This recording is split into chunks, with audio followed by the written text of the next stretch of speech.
What's up, YouTubers? Welcome to my channel Moto Madness. Today I'm going to talk about a special bike, the Duke 790. Well, the KTM likes to call it as Scalpel, and it was first released in the year 2017. The bike is relatively old if you are comparing the global release dates. Also, the KTM have showcased their Duke 890R, which is also called as the Super Scalpel, and it was showcased in the EICMA 2020. This also means that India may not get the 890R anytime sooner. So let's get on to the review of 790 Duke. So I would like to do this review in two parts. One, we will compare the Duke 790 to its rival motorcycle which we have in India. So mainly I'm focusing on the Monster 797, Street Triple S, and I really want to compare this bike with the MT-07, but unfortunately India did not get MT-07, and the next version which we got was the MT-09, which is relatively falls in the same segment as the Monster 821 or the Triple RS.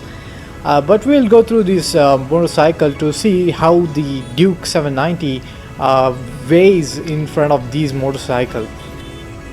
As you already know, I own the Duke 200. That means I'm also a fanboy of KTM bikes, but I will not let that bias my opinion or the comparison in favor of Duke 790.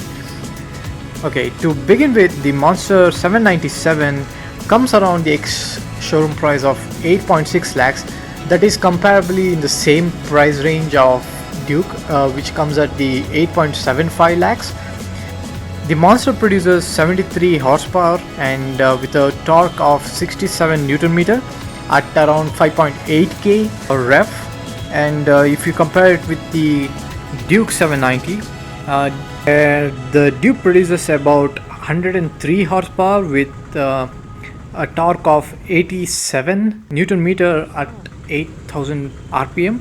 So that way the Duke weighs above the Monster 797, but the Duke gets like the traction control, the wheelie control, the riding modes. The Monster do not get one riding mode, which Duke have offered is the track mode, which produces the highest performance with less interventions from all the traction control or the wheelie control. So when you talk about the Street Triple S, it comes around the ex-showroom price of 9.2 lakhs, producing 111 bhp, which is more than the Duke 790, and the torque figure around 73 Newton meters, which you get it around the 10,400 RPM rev range. Basically, because the Street Triple is a inline 3 engine and the Duke 790 is a parallel twin, so there will be a lot of difference in how the power delivers in the KTM Duke and the Street Triple. So apart from the engine specification, if you want to compare how well the Duke compares with the Street Triple or the Monster is, the Monster gets a Brembo brake setup in the front as well as the rear, and the Street Triple gets a Nissan brake unit on the front and the Brembo brakes at the back. So which means the stopping power or the consistency of the brakes should be better on the other two bikes, where Duke gets an in-house production unit, so it may not perform as well as the Brembos or the Nissan calipers. When it comes to the suspension, all three bikes uses very well-known suspension systems. Like the KTM uses the WP, which is very well known in the market for its performance. The Monster uses the Kayaba suspension on the front and using the SAC suspension on the rear. It's like a mid-variant of the premiumness, and the Street Triple uses the Showa suspension both on the front and the back, where the back gets the piggyback reservoir as well. So on the suspension side, it's pretty hard to decide which bike is better than the other. I will just say it's on the neutral side of the comparison, and as a motorcycle, all three bikes are awesome in their own ways. but where the KTM gets its upper hand is on the riding assistance or the electronic components that it gets, which is kind of absent in the Monster. The Monster gets just ABS and traction control, which is switchable, and the Street Triple gets only two riding modes, one for the road and the rain.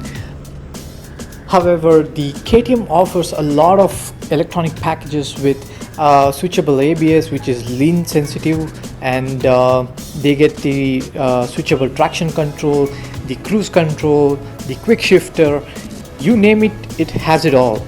And I hate to admit it, but it's true that KTM is offering a lot more at a very reasonable price.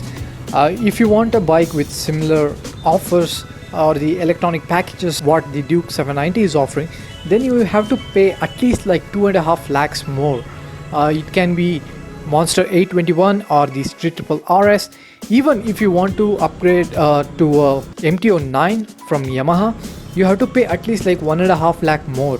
The downside is the MT09 provides the same kind of power band, but it does not have as many electronic supports which the Duke is offering, such as the adjustable traction control or the lean sensitive ABS or cruise control or any of those features. So the final verdict is, though Duke seems to be very expensive, it offers a lot of features and a lot of packages in a very reasonable price, and I think that's the very reason why you want to buy this bike. As I said earlier, I want to do this review in two stages. The first part was the comparison of the rival motorcycle, and the second part is I'm going to take the test ride of the Duke 790 and let you know how the bike actually feels when it comes to performing on the road. So if you like this video, do hit that like button and subscribe to my channel.